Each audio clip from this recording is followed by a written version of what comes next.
허환구의 라디오 오늘. 여러분 안녕하십니까, 허환구입니다. 우리 정부가 미국계 헤지펀드 엘리엇에 1,300억 원을 배상하라는 판정이 나오자 그래도 선방했다는 평가도 있었습니다. 엘리엇의 청구 금액 가운데 7% 정도에 불과했기 때문인데요. 하지만 과연 이게 선방했다고 좋아할 일일까요? 한국 정부와 엘리엇이 중재판정부에 제출한 문서에 따르면 엘리엇은 삼성물산 합병이 이재용 삼성전자 회장의 승계 목적이라는 점을 배상의 빌미로 삼았습니다. 결국 이재용 회장의 경영권 승계 과정에서 생긴 일에 1,000억 원이 넘는 혈세를 낭비한다는 게 말이 되냐며 이재용 회장 책임론이 나올 수밖에 없겠습니다. 게다가 엘리엇에 따르면 국민연금 역시 이 과정에서 수천억 원의 손실을 봤다고 합니다. 이건 역시 국민 혈세나 다름없습니다. 이익은 이재용 회장이 가져가고 손실은 국민이 지는 이 모순. 구상권 청구든 손해배상이든 반드시 그 책임을 물어야겠습니다. 6월 28일 수요일 라디오 오늘 광고 듣고 시작합니다. 뜨거운 여름 불경기를 한 번에 날려버릴 KG 모빌리티만의 특별한 혜택. 완전히 새로운 디자인 1,800만 원대로 시작하는 합리적 가격의 더 뉴 티볼리 출시. 거기에 토레스 티볼리 하루 1만 원대 신개념 리스형 할부까지. 개별 서비스 인하이택이 6월에 종료되니 서두르세요. KG 모빌리티 전 시장에서. 네, 라디오 오늘 수요일 순서 시작합니다. 1부 새로운 시각으로 지역의 문제를 함께 생각해보는 허승규의 청년생각, 안동 청년 공감 네트워크 허승규 대표와 함께하겠고요. 2부 이슈 오늘에서는 의성군이 국가지질공원 인증을 받았죠. 잠시 후 의성군 박형진 관광문화과장을 연결해서 자세한 얘기 들어보겠습니다. 이어서 각종 설문조사 결과를 갖고 우리 사회를 분석해보는 시간이죠. 배종찬의 리서치 오늘도 함께하겠습니다. 라디오 오늘 생방송 놓치신 분들은 유튜브로도 다시 들으실 수 있습니다. 많은 애청 바랍니다.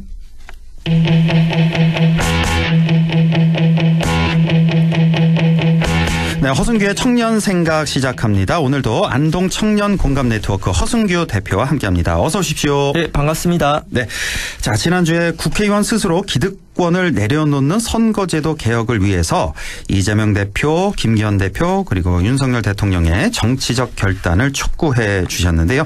자, 오늘은 어떤 주제 준비하셨어요? 아나운서님 혹시 전라남도 신안군에 가보신 적 있습니까? 신안군 가봤어요. 오, 가보셨어요? 한 2년쯤 전에 그냥 여행 삼아 쭉 한번 둘러봤어요. 신안 하면은 지금 생각나는 게 소금. 요즘 아주 그 핫한 소금하고 김대중 대통령 이렇게 생각이 나네요. 네. 신안군은 왜요? 맛집을 추천받아야겠는데요. 예. 제가 내일부터 1박 2일간 지역 청년들과 함께 대중교통 정책 모범 지역인 전남 신안군 견학을 다녀옵니다. 그래요? 네, 그래서 그 지방 소멸 시대 대중교통 정책 모범 사례로 꼽히는 신안군의 버스 정책을 오늘 말씀드리고자 합니다. 전남 신안군의 버스 정책이 아주 잘 돼 있군요. 예, 그거를 직접 가서 보고 오기 위해서 1박 2일간 다녀오신다. 자, 신안군에 왜 가는지 이렇게 이유를 좀 설명해 주셨는데, 먼저 지방 소멸 시대 대중교통 이용 개선 정책의 중요성 우리 허 대표가 여러 번 말씀을 해 주셨는데 네. 지역민들 입장에서는 어떤 의의가 있을까요? 네, 인구가 적은 지역일수록 대중교통이 불편한데 교통 약자인 어르신들 비율이 높습니다. 네. 수도권이나 지방 대도시에 비해서 이 교통 측면에서는 차별을 받고 있는데 이동권이 불편하면 병원을 간다든지 장을 보러 간다든지 모든 기본적인 생활과 일상의 활동이 연결돼 있지 않겠습니까? 예. 그래서 또 기본권 중에 기본권인 이동권 차별을 해소하는 측면도 있고요. 특히 이제 대도시에서 안동으로 온 분들, 경북으로 온 분들이 이 교통 문제 불편 사례를 많이 얘기합니다. 그 작년에 안동대학교 재학생 대상 조사해 보면 대표적으로 교통과 의료 두 가지 불편하다 이야기 나오는데요. 예. 그 살기 좋은 지역을 만드는데 가장 기본적인 요소라 할 수 있습니다. 그런데 우리 지역 대중교통 정책 부분적 개선이 있었지만 또 많은 부족한 점들이 있어서 보완해야 될 것 같습니다. 예, 지역의 대중교통 개선이 중요한데 이런 얘기 나오면 꼭 지역의 사람이 얼마 없지 않냐, 또 예산이 적다, 뭐 이런 여러 가지 핑계를 대면서 대중교통 정책에 많은 지원을 투입할 수 없다는 그런 얘기를 많이 하게 되잖아요. 네, 특히 우리 지역 정치인들도 그런 이야기를 하던데요. 예. 네, 그래서 제가 내일 신안을 갑니다. 예. 그 신안군의 버스 공영제라든가 우리 지역의 청송군의 무상교통 정책 등 농촌 지역에 맞는 대중교통 정책을 효과적으로 펼친 사례들도 많습니다. 특히 지방자치단체 예산 규모를 보면은 현재 수준에서도 충분히 많은 것들을 해볼 수가 있고요. 또 기후위기 시대에 이 교통 부문의 탄소 배출을 줄이는 것이 중요한 과제가 되었는데 이런 버스 이용 정책은 또 대표적인 녹색 교통 정책이기도 합니다. 예. 이처럼 뭐 탄소 감축 효과에 더해 지역 경제 활성화라든가 시민들의 만족도 또 사회 관계까지 고려한다면은 다른 지자체 낭비성 예산보다는 훨씬 필요한 지출이라고 생각을 해서 예. 이제 좀 발상의 전환을 통해 오히려 지역민들의 이동권 개선과 기후위기 대응하는 버스 타기 좋은 지역 만들기 정책이 확산될 필요가 있습니다. 좀 정치권에서 좀 더 공부하셔야 됩니다. 예, 우리 허 대표처럼 이 정도 공부를 하셔야 됩니다. 자, 기후위기와 지방소멸 시대, 버스 타기 좋은 지역 정책의 중요성 이렇게 말씀을 해 주셨는데 자, 그러면 전남 신안군 어떤 모범 사례가 있을까요? 네, 먼저 신안군은 인구 3만 8천 명의 작은 군인데요. 네. 3분의 1 이상인 34% 1만 3천 명이 65세 이상 고령 인구입니다. 예. 그리고 섬이 무려 1,025개예요. 맞아요. 예. 정말 많아요, 섬이. 네. 무인도가 많고. 그래서 그만큼 교통이 불편한 지역인데 그리고 예산 규모는 한 7,700억 정도가 됩니다. 예. 이곳 신안군이 버스 정책이 좋은 비결이 바로 전면적인 버스 공영제입니다. 전면적인 버스 공영제다. 오늘 제일 중요한 단어인데요. 예. 말 그대로 시내버스 운영에 있어서 공공이 중심이 되어서 운영을 하는 건데 근데 지금 우리나라 대부분 시내버스 경북 북부 지역도 민간에서 운영을 하지만 막대한 세금이 들어가는 준공영제예요. 어설픈 공영제입니다. 예. 근데 이제 준공영제의 경우는 민간 버스 업체의 이익을 보장해야 되기 때문에 이 각종 간접 비용이 발생할 수밖에 없는데 예.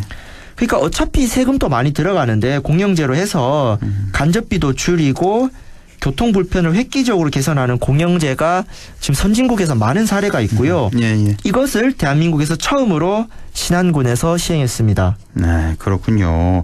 그러니까 현재 뭐 대부분 지자체에서 준공영제 시행하고 있는데 여기에도 또 돈이 많이 들어가니까 어차피 많이 들어가요. 네. 차라리 그럼 공영제로 완전 공영제로 하자 이런 얘기군요. 네. 예.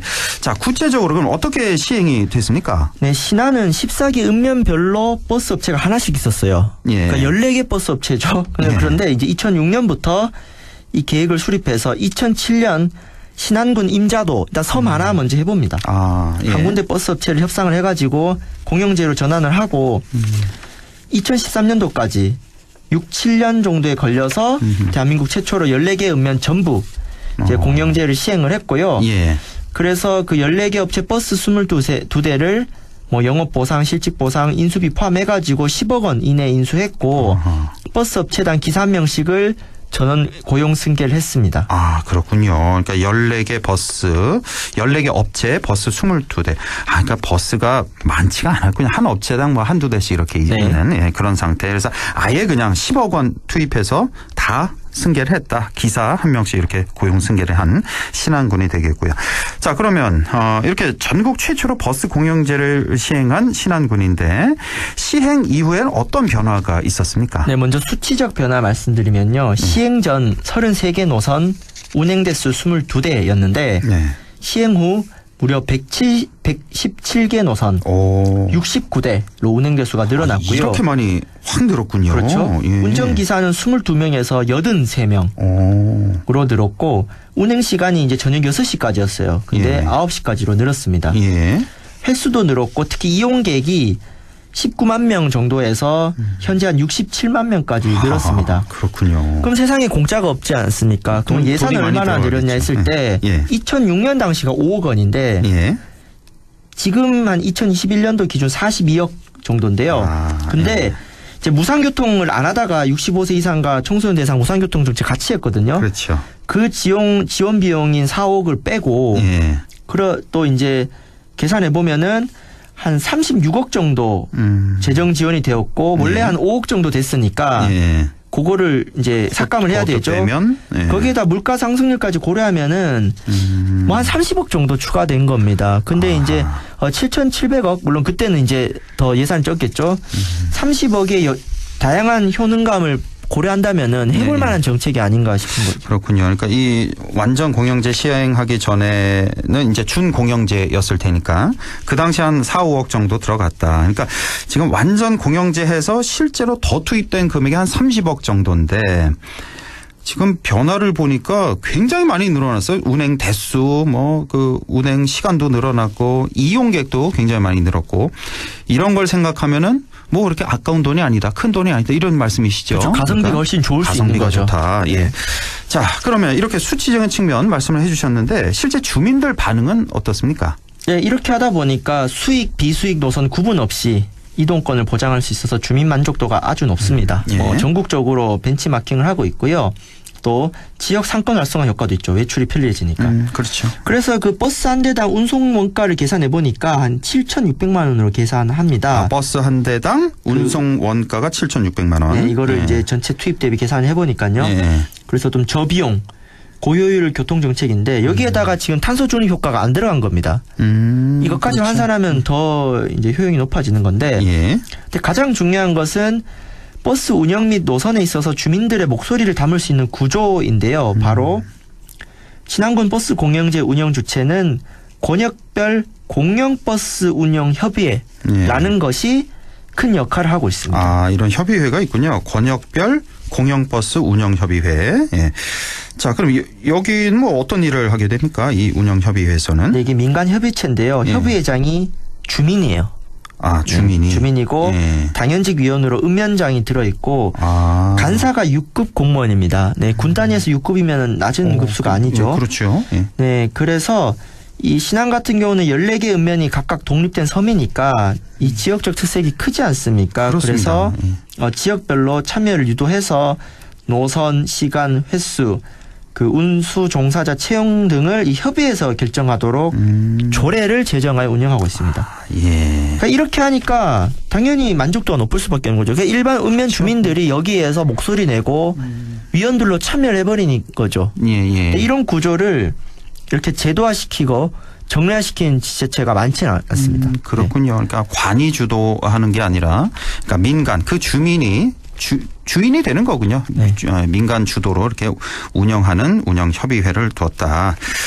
즉각 시민들의 그 어떤 목소리가 반영이 될 수 있겠군요. 이렇게 되니까. 네, 상시적으로 할 수가 있는 그렇습니다. 것이죠. 자, 이런 정책 추진하는 과정에서 기존의 뭐 민간 버스 업체 또 택시 업계와의 갈등도 있을 것 같은데요. 어땠습니까? 네, 우리 허순교의 청년 생각에 많은 또 팬들이 우리 택시 기사님들인데 네. 그 농촌 지역 대중교통 정책에 있어서 택시와 버스는 경쟁이 아니라 보완 관계입니다.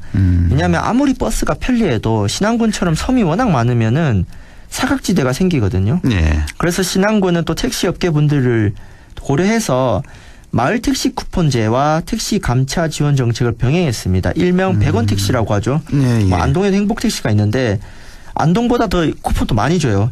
마을 택시 이용률도 상당히 높은 편이고요. 네. 한편 민간 버스의 경우는 처음부터 전면 시행이 아니라 가장 버스 불편 민원이 많은 임자도부터 인수를 했고 7년간에 걸쳐서 버스 업체를 설득하고 협상을 통해서 했거든요. 그래서 예. 그 아무리 좋은 정책이라도 기존 이해관계자들과 협조를 해야 되기 때문에 그렇죠. 여기서는 저는 신안군의 정치력을 높게 평가하고 싶습니다. 예, 신안군의 정치가 해결을 했군요. 그러니까 택시업계에서 반발이 좀 많았을 것 같은데, 그러니까 마을 택시 쿠폰제라는 걸 시행을 했고, 또 택시 감차 지원 정책, 예, 감차는 그런 정책까지 예, 이렇게 해서 이제 잘 협의가 돼서 완전 공영제를 실시할 수 있었다라는 말씀이시고요. 자, 이렇게 전남 신안군 사례 쭉 말씀을 해주셨는데 우리 경북 북부 지역에서도 좋은 정책을 적용해 보면 어떨까 싶은데요. 먼저 우리 지역에는 어떻게 적용해 볼 수 있을까요? 네, 제가 좀 견학을 다녀와서 한번 상세히 다뤄보겠는데 예, 간단히 말씀드리면 예. 먼저 신안군 사례처럼 농촌 지역에 맞는 모범 사례를 공론화할 필요가 있습니다. 그러니까 행정의 대중교통 담당 부서나 지방의회 등 관계자들이 이 정책 사례를 학습하고 우리 지역에 어떻게 하면 좋을지 다양한 시민들이 참여할 수 있는 공론장을 여는 게 가장 시급합니다. 예. 특히 이제 버스 이용 당사자들의 목소리가 정책 결정 과정에서 지속적으로 반영될 수 있는 제도화가 필요하다. 예. 이런 제도화는 거의 잘 안 돼 있는데 이렇게 해서 공론장이 마련되면요. 구체적인 정책은 너무 수두룩합니다. 이제 경북 북부 지역 같은 경우도 이제 어르신들은 도 차원에서 무상교통 가고 있는데요. 청소년 대상 무상교통 정책도 그 지금의 경북 북부 지자체 예산 규모로 충분히 할 수도 있고요. 네. 또 공영제 같은 경우 당장 전면 시행이 어렵더라도 논의 자체는 단계적으로 열어갈 수가 있습니다. 그래서 중요한 것은 우리 지역의 정치적이고 정책적 의지이기 때문에 좀 지방 소멸시대에 이동하기 좋은 경북, 버스 타기 좋은 경북이 될 수 있도록 우리 민관이 함께 좀 힘을 모아보면 좋겠습니다. 우리 허순교 청년 생각이 앞장서도록 하겠습니다. 예, 오늘 이렇게 전남 실안군의 버스 정책을 살펴봤습니다. 전면적인 버스 공영제를 실시하고 있다. 그리고 농촌 지역 특색에 맞는 버스 정책을 통해서 이렇게 시민들의 이동권을 보장하고 녹색 교통을 실천하고 있다는 내용 잘 들었습니다. 우리 지역에서도 좀 참고해서 버스 타기 좋은 경북 만들어가면 좋겠네요. 자, 허 대표님, 내일하고 모레 신안 잘 다녀오시고요. 네, 잘 다녀오겠습니다. 많이 배워오시고, 네. 이 시간을 통해서 또 얘기도 좀 많이 해주시기 바랍니다. 예. 자, 지금까지 안동 청년 공감 네트워크 허순규 대표와 함께 했습니다. 고맙습니다. 네, 감사합니다. 네, 라디오 오늘 2부에서 뵙겠습니다.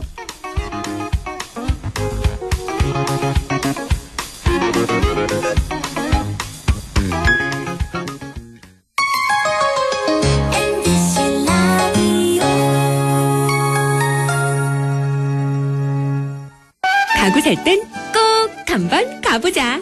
안동 명품 가구 백화점. 흑표 흑침대, 양성국 갤러리, 금성침대, 한국 가죽 소파, 장수돌 침대. 다양한 브랜드 가구를 한 곳에서 쇼핑할 수 있는 대형 가구 전시장. 안동 명품 가구 백화점. 네 얼굴 와 글러? 야근한다고 티다. 네 월급은 와 글러? 최저임금은 안 오르지. 물가는 오르지. 내가 진짜 박스 죽겠다. 물가는 내리고 최저임금은 올리고 민주노총 경북지역본부가 앞장서겠습니다. 1577-2260. 나에게 딱 맞는 대학. 나에게 꼭 맞춘 대학. 나만의 경쟁력을 원한다면 안동과학대학교로 오라. 시대에 딱. 취업중심 실전학과. 학생의 꼭. 현장중심 실무교육. 취업에 맞춤. 내 꿈에 맞춤. 나의 드림핏. 안동과학대학교. 미래에셋증권은 생각했어요. 해외 투자라고 큰돈 들지 않았으면, 그래서 실시간 미국 주식 소수점 매매, 밤점 설치는 사람 없었으면, 데이마켓, 호가창도 다 보였으면, 나스닥 토탈뷰, 국내 주식처럼 편해진 해외 투자. 미래에셋증권에서 확인해보세요. 원금 손실에 유의하시고 투자장 상품 설명서 및 여건을 꼭 읽어보세요. 63세 책놀이 선생 이상입니다. 책과 아이를 좋아하는 제가 신한은행 연금 덕에 꿈꾸던 선생님이 되었어요. 또 읽어주세요. 꾸준히 넣은 연금, 신한은행으로 받고 인생의 꿈을 이뤄보세요. 꿈꾸는 연금, 행복한 인생, 신한연금케어. 법령 및 내부 통제 기준 따른 광고. 신한은행 홈페이지 참고. 고마워요. 우린 친구예요. 함께 노력하는 MBC와 함께 100.1 MBC 라디오. 네, 6시 23분 45초 지나고 있네요. 라디오 오늘 2부 이슈 오늘 시작합니다.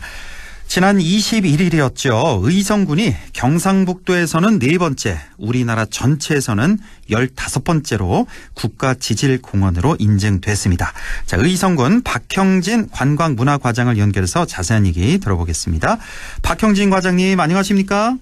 안녕하세요. 만나서 반갑습니다. 예, 반갑습니다. 축하드립니다, 우선. 아유, 감사합니다. 예, 지난주 수요일 의성군 전역이 국가지질공원으로 인증이 됐는데요. 자, 지질공원 인증을 위해서 그동안 많은 노력을 기울여 오셨는데요. 소감 좀 먼저 여쭤볼게요. 먼저 감사하다는 말씀을 드릴게요. 네. 우리 의성군에서는 국가지질공원 인증을 위해서 지난 2018년부터 약 한 5년간 차근차근 준비해왔던 그러한 노력들이 결실을 맺어서 감사하고 참으로 감개무량하게 생각합니다. 네, 이 준비 과정 많이 힘드셨죠? 우리 과장님 수고 많으셨고요.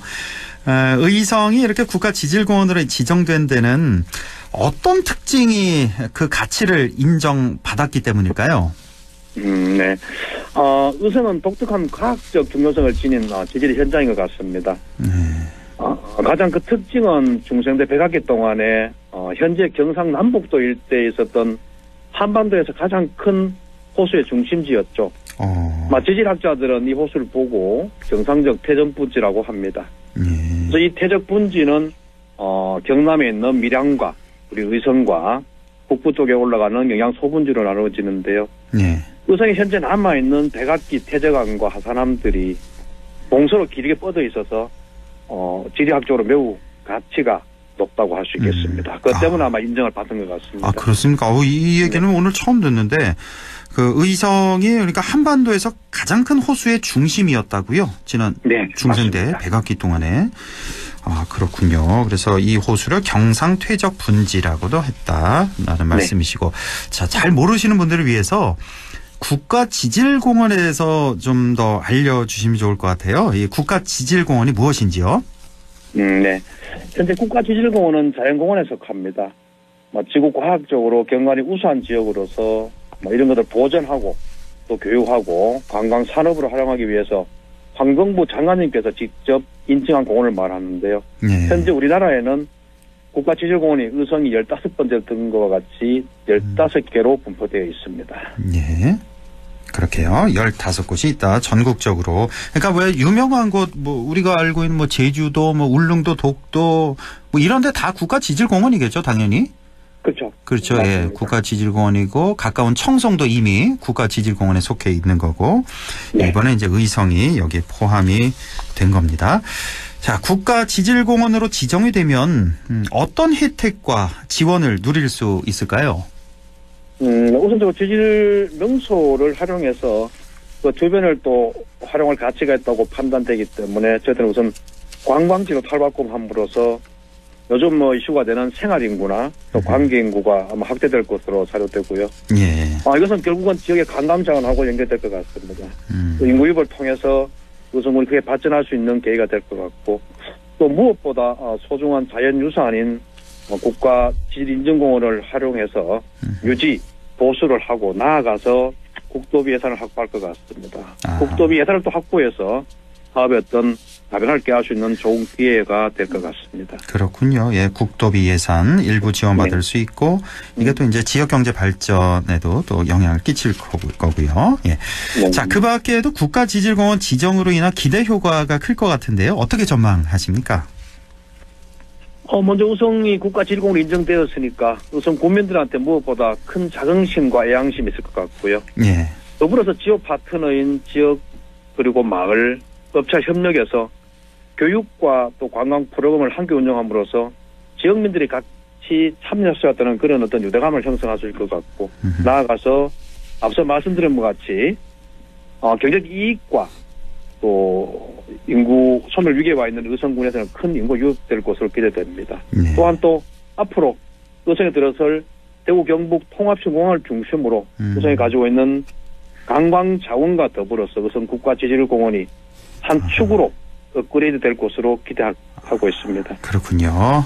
우선 지역민들 자긍심, 애향심이 매우 높아졌을 거고 교육과 관광 프로그램, 또 경제적 이익, 인구 유입, 또 지역 관광 발전까지 이렇게 예상을 하시네요.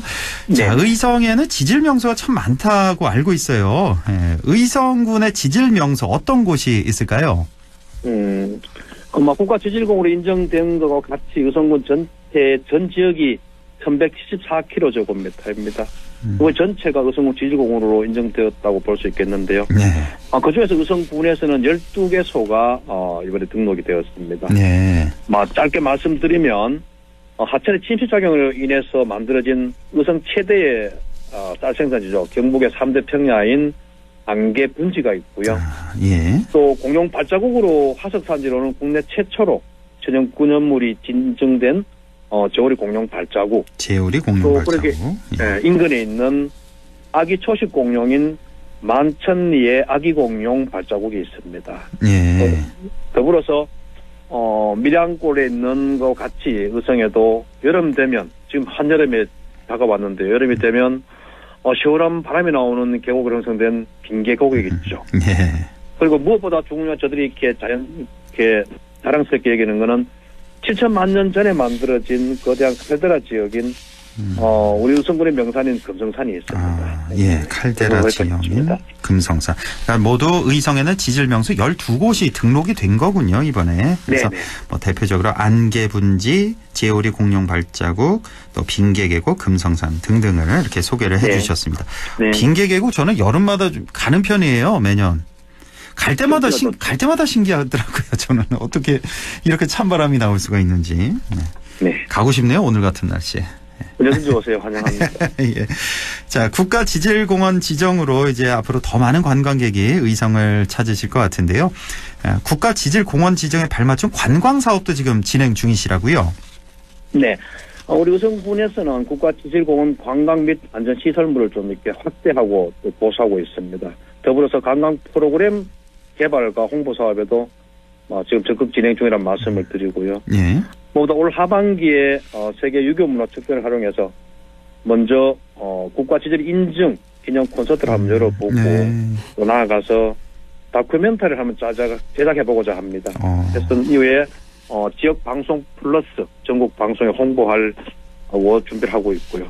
또 세계 지질 인증으로 가기 위해서 전문가 포럼을 통해서 저들이 심도 있게 한 번 더 의성 지질에 대해서 논의해보고자 합니다. 아, 그렇군요. 이번에 이제 국가지질공원 등재에 이어서 유네스코 세계지질공원 등재 준비하신다고요? 네네. 그렇군요. 이게 내년부터 바로 준비를 하십니까? 유네스코는? 네. 아니요, 당장 준비하는 거죠, 이제. 아, 그렇군요. 네. 여기도 네. 좀 등재되면 참 좋겠네요. 예. 네. 뭐 콘서트, 다큐멘터리 뭐 등등 아주 지금부터 또 하실 일이 더 많을 것 같습니다. 예. 유네스코에도 꼭 등재되길 바라고요. 자, 앞으로 유네스코 세계지질공원에도 이제 도전한다고 하셨는데 이거 말고도 또 향후 계획이 어떻게 되시는지요? 네. 현재 환경부 지침에 의하면 국가지질공원으로 인정받은 후 기본 1년이 지나야 됩니다. 1년 지나야만이 유네스코로 갈 수 있는 신청 자격이 주어지는데요. 예. 무엇보다 잘 아시겠지만 유네스코 세계지질인증공원은 인증은 엄청 까다로운 것도 알고 있습니다. 그래서 저희들은 짧게는 2년 정도, 길게는 한 5년 정도 준비를 해서 유네스코 세계지질공원으로 받을 수 있도록 도전할 계획이고요. 예. 또 애청자 여러분께서 큰 힘을 보태주신다면 좀 더 빠른 시간 내에 유네스코에 등록할 수 있도록 최선을 다하겠습니다. 예, 알겠습니다. 의성 국가지질공원 인증 다시 한번 축하드리고요. 오늘 말씀 잘 들었습니다. 고맙습니다. 고맙습니다. 건강하십시오. 예, 지금까지 의성군 박형진 관광문화과장이었습니다. 라디오 오늘에서는 청취자 여러분의 참여를 기다리고 있습니다. 우리 지역에서 발생한 사건 사고 소식이나 함께 토론하고 싶은 내용을 안동 MBC 홈페이지 라디오 오늘 게시판에 올려주시기 바랍니다. 전화와 문자 참여도 하실 수 있습니다. 전화는 851국에 7191번, 문자는 샵 0913번으로 보내주시면 됩니다. 문자는 단문 50원, 장문 100원의 정보 이용료가 있습니다. 여러분의 많은 참여 바랍니다.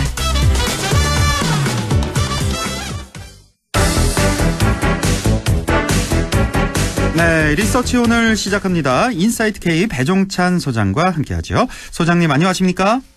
안녕하십니까, 배종찬입니다. 네, 자 먼저 대통령 지지율 추세부터 볼까요?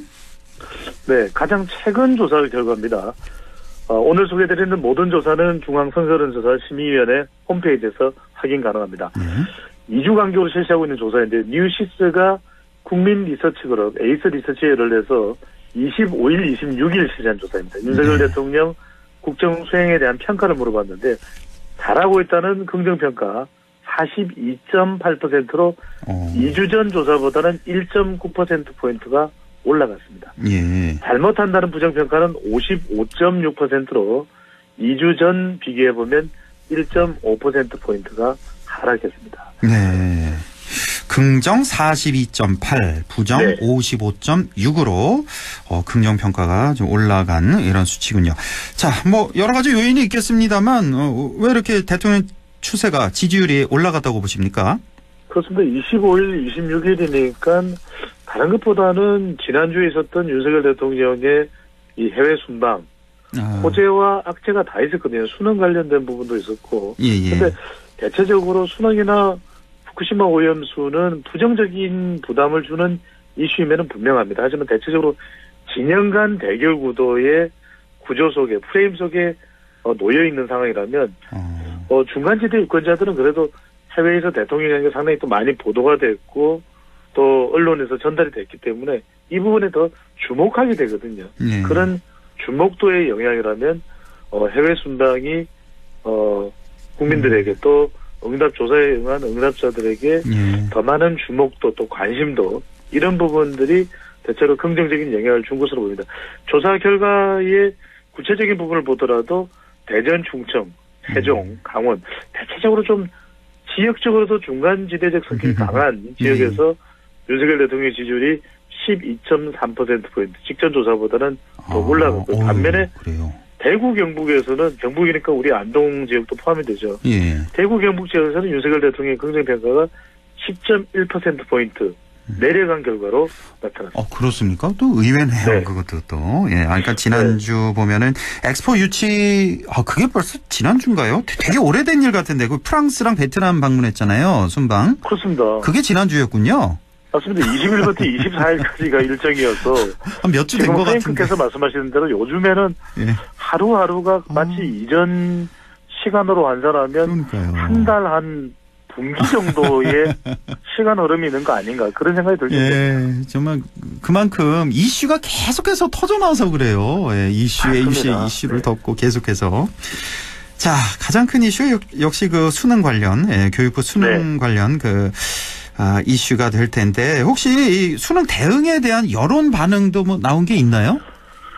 그런데 딱히 이제 수능에 대해서 어떻게 평가하느냐 부분은 나와 있지는 않습니다만 그래도 수능 관련된 부분에서는 빅데이터도 그렇고 특별하게 이 부분이 대통령에게 긍정적인 평가로 연결되지는 않거든요. 그러니까 그렇게 될 수밖에 없는 것이 이제 다른 이유보다는 뭐 사교육을 경감시켜야 된다, 사교육을 건드려야 된다. 거기에 대해서 이견이 있을 국민들이 어떻게 했습니까? 다만 이제 학부모나 수험생들이 영향을 받는 부분은 왜 수능 5개월여 남은 시점에 이렇게 크게 이제 파장을 미치냐 바로 이 부분이기 때문에 그게 핵심입니다. 대체적으로 그렇습니다. 빅데이터 동향을 본다든지 하면은 좀 부정적으로 부담이 많이 되는 이슈는 분명합니다만 아까도 말씀드렸듯이 이 부분이 실제 이제 대통령 지지율이나 정당 지지율만 놓고 봤을 때는 워낙 지금 진영 간 대결 구도가 되어 있기 때문에 큰 폭으로 지지율 자체의 변화를 가져오는 상황이 연출되지는 않고 있다. 이렇게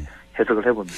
그나저나 그 뭐 이권 카르텔 얘기가 이제 최근에 계속 나오고 있고 오늘 보니까 속보로 그 아주 유명한 그 학원이죠. 뭐 종로 학원이라든지 그렇습니다. 메가스터디 뭐 시대 인재라는 뭐 학원이 있나 봐요. 유명한 학원, 아주 대형 학원. 이런 대형 학원에 대해서 세무조사 착수했네요. 오늘 바로. 들어갔고 그래서 뭐 대치동에 또 학원가들 많이 긴장하고 있다 지금 이런 보도가 나오고 있어요. 그렇습니다. 이게 이제 윤석열 대통령의 이 발언 그리고 이주호 교육부 장관의 해명 이후에 있는 조치이기 때문에 물론 이제 이 학원에서의 세금 관련된 내용들이 어떻게 되었는지 상당히 좀 확인을 할 이유도 있겠죠. 하지만 이제 이게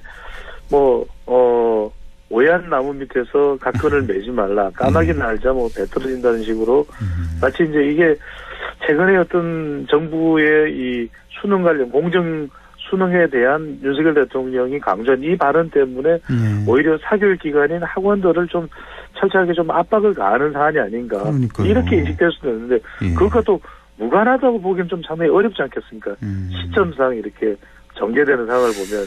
그러니까 서울에는 좀 대치동이 싸한 분위기가 감돌고 있다 이런 상황도 나오는데 중요한 건 뭐냐면 이게 이제 수험생들에게 불확실성이나 불안정감을 끼치는 그런 상황으로 이제 확대돼서는 안 된다는 것이거든요. 중요한 건 9월 모의평가 킬러 문항이야 뭐 문제가 된다면 없어도 되겠지만 중요한 건 학생들에게 이 하루하루가 불안할 수 있습니다. 수험생들은 그들의 끼치는 이 일종의 공포 이런 부분들을 최소화하는 것이 지금으로서는 가장 가장 중요한 급선무가 되겠죠. 예, 그렇습니다. 자, 대통령이 던진 한마디에 현재로 봐서는 이제 학원가가 좀 폭탄을 맞고 있는 그런 형국이고. 예상은 했던 일이고요. 예, 그렇습니다. 이게 좀 기시감이 있습니다. 지난번 그 바이든 날리면 그 사태 때 MBC가 또 폭탄 맞지 않았습니까? 그때 당시에 그렇습니다. 아주 대대적인 세무조사도 받았고, 뭐 감사에 뭐 소송도 들어왔었고, 그 똑같은 상황이 지금 중요한 핵심은 이거겠죠. 이제 허행크께서도 강조를 했듯이 뭐 시대 인재가 됐든 실명이 이제 거론되고 있는 상황이기 때문에 말씀드린 건 메가 스타디가 되고 일타 강사들이 상당히 많이 소속돼 있는 그런 입시 인기 입시 이 기관이죠. 근데 이런 기관들이 세무조사를 받고 또 영업에 또 상당히 이제는 어려운 상황이 된다고 해서 그럼 사교육이 건절될 거냐? 이건 또 다른 차원입니다. 그렇습니다. 그래서 이제 사교육을 어떻게 하면은 해결하는 차원은 정말 정교하고 시간이 많이 걸릴 수밖에 없는데 그것을 위한 지금 단계 어떤 과정을 밟아 나가야 되는지를 사실 더 적극적으로 차분하게 이행하는 것이 오히려 그냥 보여주기식으로 이렇게 정도 우리가 압박하는데 사교육 없어지지 않고 가만히 있을 거야? 이런 식으로 해결된다면 얼마나 좋겠습니까? 만사가. 하지만 그렇지는 않기 때문에 학생들에게 부담이 안 되는 그런 또 배려나 또는 조치도 필요해 보입니다. 자, 후쿠시마 오염수 이슈도 점점 더 민감해지고 있습니다. 이제 뭐 방류 얼마 안 남았다는 보도가 자꾸 나오고 있는데, 자, 지지율 그렇습니다. 영향은 어떨까요? 이게 이제 일단은 방류를 했을 때의 지지율에 대통령 지지율도 그렇고 정당 지지율의 분기점이 올 것으로 보입니다. 대체로 이제 지금 방류수에 대해서는 반대 여론이 우리 국민 여론 이제 발표되는 것들을 총망라해서 분석을 해보면 높게 나타나고 있거든요. 그래서 이제 정부에서 매일매일 하고 있는 것이 1일 브리핑이 만들어졌습니다. 그래서 시찰단에서 한국원자력위원회에서 확인한 내용들, 과연 이제 이 검출 되는 핵종 중에서 기준을 초과하고 있는 것은 어떤 내용인가? 그리고 몇몇 이제 나오는 이 후쿠시마 오염수 관련된 뉴스 중에서 사실관계를 확인해야 될 부분은 이제 국무조정실에서 나서서도 이제 설명을 하고 있는데 중요한 건 이겠죠. 일단 일본이 방류하고 난 이후에 우선적으로 우리 수산물에 대한 부분은 어떻게 할까? 지금 그래서 정부도 상당히 많은 예산을 160억인가요? 정확한 수치를 한번 확인해 볼 필요가 있습니다. 예산을 지금 일단 긴급 예산을 편성을 해서 이 방사능 검사도 하고 또 검역도 하고 이런 부분들에 이제 예산 투입이 되는데 중요한 건 수산물에 대한 조치가 빨리 돼야 될 것 같고요.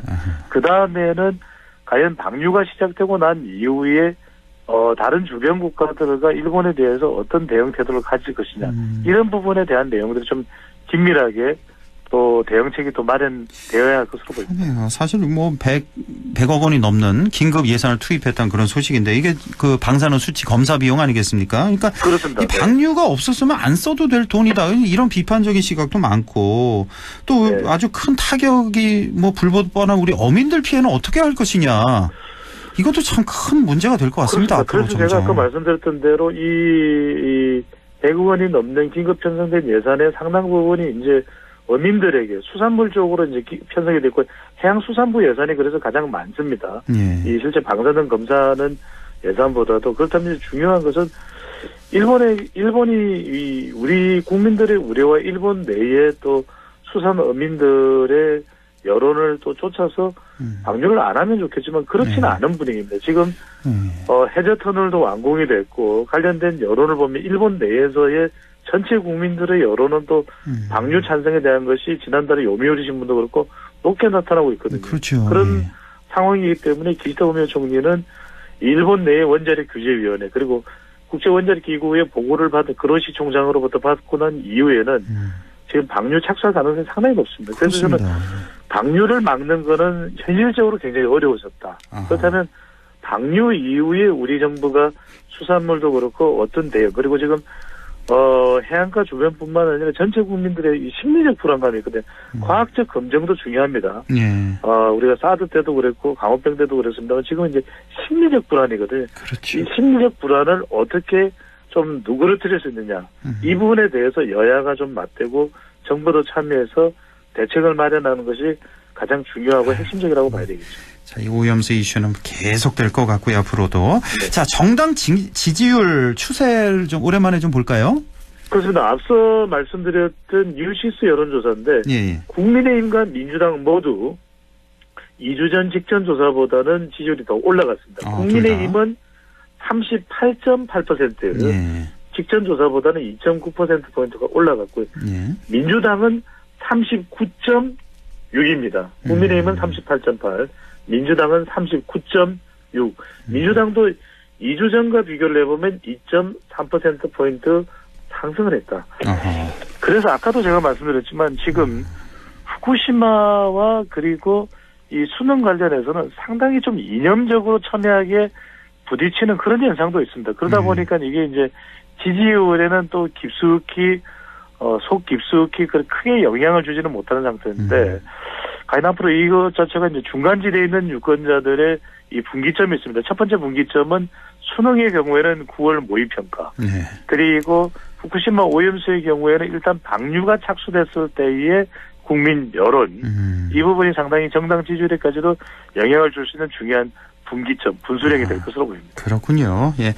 국민의힘, 민주당 이번 주 지지율 아주 팽팽한 모습을 보이고 있고, 그나저나 또 하나 팽팽한 게 여야가 한쪽은 먹방하고 있고 한쪽은 또 단식에 들어가고, 그래서 그것도 참 팽팽한 대결 구도를 보이고 있다는 말씀 드릴 수 있고. 우리 안동 MBC에도 항상 균형 잡힌 방송을 하면서 허인극께서도 강조하듯이 민생이 중요하다는 말씀하시는데 참 안타깝습니다. 물론 이제 정치라는 게 우리 원하는 대로는 결코 안 된다는 걸 우리는 이미 애당초 깨닫고 있습니다만 이럴 때 머리를 맞대면 참 좋을 텐데 한쪽은 그게 안 돼요. 또 먹방을 하고 있고 또 한쪽은 또 삭발과 단식을 하고 있고 그렇게 해서 문제가 해결이 되면 좋은데 해결은 안 되거든요. 그렇습니다. 그래서 오히려 머리를 맞대서 일본에게 요구할 건 요구하고 또 우리가 우리 자체적으로 대책을 세울 수 있는 건 또 세우고 이러는 것이 훨씬 해결하는데 조금이나마 더 도움이 되지 않을까 생각해 봅니다. 자, 민주당 이번 주 가장 큰 이슈는 역시 이낙연 전 대표 귀국이 아닐까 싶습니다. 앞으로 어떤 행보를 할 것인가 여러 가지 추측이 나오고 있는데요. 어떻게 보십니까? 이낙연. 첫 번째 이제 사람으로 접근을 해보면은 이낙연 전 대표의 행보를 우리가 예상할 수 있는 게 결과적으로는 지금 민주당에 또 이낙연 전 대표도 그렇지만 이재명 대표로서 가장 중요한 것은 호남, 그다음에 40대 화이트 칼라거든요. 호남 쟁탈전이 시작됐다. 그러니까 이재명 대표가 지난 대선 이후에서 계속 붙들고 있는 또 결집시키고 있는 이재명 대표의 호남, 그리고 김대중 전 대통령을 부각시키면서 근본적인 호남 정신을 강조하고 있는 전남지사 출신의 이낙연 전 대표, 이른바 호남 쟁탈전입니다. 지금은 현재로서는 이재명 대표에게 중심으로 구심점으로 뭉쳐져 있는 이 호남이 과연 변할 것인가. 그러니까 이게 이제 결과적으로는 DJ 메시지 전략이 통할 것인가. 이낙연 전 대표는 바로 귀국하자마자 김대중 전 대통령을 또 강조하는 그런 행보도 보이고 바로 그렇습니다. 오늘입니다. 예. 국립연충원에 김대중 전 대통령 묘소를 또 참배했거든요. 그러니까 이런 걸 보면은 결과적으로는 이낙연 전 대표가 이재명 대표는 아직 전화연락을 했지만 만나지 않았다. 그렇다면 다음 행보는 봉하마을가 문재인 전 대통령을 평산책방으로 찾아서 만나는 것이 상당히 유력한 동선으로 보입니다. 그러니까 김대중 전 대통령이란 민주당의 어떤 정통 정신을, 그러니까 민주당 스피릿을 개성하고 있는 사람은 나 이낙연 아니냐 이런 점을 좀 강조하는 행보인데 중요한 건 그렇습니다. 결국 여론입니다. 호남 여론이 살짝 좀 들썩이기는 합니다. 하지만 그럼에도 불구하고 지난 대선의 민주당 경선에서 광주 전남은 이낙연 전 대표가 더 많이 득표하기도 했습니다. 그런데 최근의 여론은 이낙연 전 대표가 그렇게 호남에서 인기 있는 여론으로 나오고 있지는 않거든요. 결과적으로는 어떤 방식으로 뭘 해서 김대중 전 대통령을 주장하는 것만으로는 호남 민심이 이낙연 전 대표 쪽으로 오지 않을 텐데 어떤 뾰족한 워싱턴에서 신의 한 수를 발견한 것일까. 인천공항에 10분간 연설할 때는 상당히 목소리 톤이 올라갔거든요. 그렇습니다. 예. 그래서 이제 이게 과연 여론은 어떻게 되는가. 저는 이제 주목하는 건 뭐냐면 다음 주나 다다음 주에 차기 대선 그러면서 민주당 지지층 내에서의 지지율 조사 결과가 이제 발표됐거든요. 그때 그렇습니까? 이재명 대표가 여전히 건재하냐 아니면은 이낙연 효과가 좀 나타나서 호남이나 적어도 진보 쪽에서도 한 50대 60대 이상의 진보 쪽에서는 이낙연 전 대표에 대한 기대치가 나오느냐. 이 부분이 상당히 저는 좀 우리가 이 향후에 이재명 이낙연 대결 구도라면 어쨌거나 그것이 크든 작든 간에 좀 어느 정도의 지표 방향을 좀 알 수 있는 중요한 가늠자가 될 것으로 보입니다. 그렇군요. 역시 이제 호남이 중요하다. 호남 쟁탈전이 시작됐다. 그래서 첫 행보로 김대중 전 대통령 묘소를 참배했고 이제 조만간에 봉하마을, 평산마을 그쪽은 이제 하루에 뭐 다 찾으실 수도 있을 것 같고요. 가까우니까. 그렇습니다. 네. 이재명 대표 만나기는 좀 쉽지 않을까요? 조만간에? 만나야 되겠죠. 이걸 또 안 만나면은 지금 상당히 또 이상한 상황이 될 수도 있거든요. 왜냐면은, 우리 방송을 통해서도 말씀드렸습니다. 결국에는 만나야 뭔가 문제 해결이 있을 텐데, 지금 또 윤석열 대통령은 윤석열 대통령대로, 자유총연맹을 찾아서 또 자유 강조해버리고, 그러니까 이제 대통령은 대통령대로 국정 철학이 있겠지만, 뭔가 만나야 일이 해결되는데, 이낙연 전 대표도 이재명 대표를 안 만날 명분은 또 없거든요. 아니, 그렇죠. 그래서 당의, 어르신이고, 그래도 문재인 정부에서 국무총리까지 맡았고 당대표까지 한 사람이라면 당에 기여해야 되지 않냐. 그래서 지금 전재수, 부산의 지역구로 있는 전재수 의원 같은 경우에는 이낙연 전 대표가 대체제가 돼서는 곤란하다. 보완제가 돼야 된다. 이 점을 강조하고 있는데, 근데 흘러가는 상황을 보면, 이현 전 대표 주변에 있는 서른 의원, 그리고 신경민 전 의원, 그런 분들의 또 최근에 발언들을 보면은 꼭 이렇게 윤영찬 의원도 그렇고 그렇죠. 이낙연 전 대표가 보완제 역할을 하기보다는 결국 경쟁자 역할을 할 수밖에 없을 거로 보입니다. 그렇다면 가장 중요한 것은 결과적으로 호남의 여론. 호남이 어느 순간에 이낙연 전 대표 좀 가느냐 안 가느냐 이것이 핵심이 될 것으로 보입니다. 네, 자 이동관 지명 예정자라고 해야 될까요? 예, 자 뭐 여러 가지 논란이 많죠. 뭐 일단은 방송 장악 그 경력에다가 학폭 논란에다가 또 며칠 전에는 KBS 인사에 또 관여했다는 그런 문건이 나와서 그렇죠. 당시 KBS 인사 그 좌익 성향 인사를 배제한 그런 문건이 나왔는데. 그래도 지명할까라는 물음이에요. 이제 빠르면 뭐 내일 아니면 모레 뭐 발표할 것 같다고 하는데. 뭐 어떻게 보십니까? 우리 청취자분들이 배종찬 소장의 이 데이터 분석 능력은 이미 확인이 됐는데 예측 능력은 어떨까? 이게 예측 능력은 관찰이 또 포함이 돼야 되거든요. 저는 지명을 할 것 같습니다. 지명할 것 같다. 지명을 하는 이유는 뭐냐면 뭔가 지금 여러 가지 논란이 있죠. 언론인들 중심으로 해서 더 큰 이제 비판의 중심에 서 있는 이동관 특보인데 자녀 학교 교육 문제도 있고 하지만 더 큰 건 이제 이명박 정부에서의 언론에 대한 행태 또 향후 이제 방송통신위원장이 된다면 발생할 수 있는 방송에 대한 또 언론에 대한 영향 이 부분인데 그렇다면 그 정도가 우려스러웠다면 윤석열 대통령이 여론이 신경 쓰인다면 이게 거론조사 되지 않았을 텐데 계속 거론되는 이유는 뭘까? 여론이 어떻든 저떻든 윤석열 대통령은 대안이 없다고 생각하고 임명할 가능성이 상당히 높다. 대안이 없을까요? 윤석열 대통령이 판단하는 기저에는 지금 윤석열 대통령의 많은 국정이 충분히 국민들로부터 더 많은 긍정적인 평가를 받을 수도 있는데 언론의 보도가 좀 더 제대로 이 대통령의 국정 수행에 대해서 전달되지 못했다. 이전에 이제 뉴욕을 갔을 때 바이든이냐 날리면이냐 그것도 일종의 포함이 되는 부분이죠. 바로 그런 어떤 연장선상에서 이동관 특보에 대한 임명을 논의하고 판단하고 있는 것으로 보입니다. 아이고 참 뭐 내일 모레쯤 돼서 정말 또 시끌시끌해질 것 같습니다. 예. 자 오늘 말씀 여기까지 듣겠습니다. 리서치 오늘 인사이트 K 배종찬 소장과 함께했습니다. 고맙습니다. 감사합니다.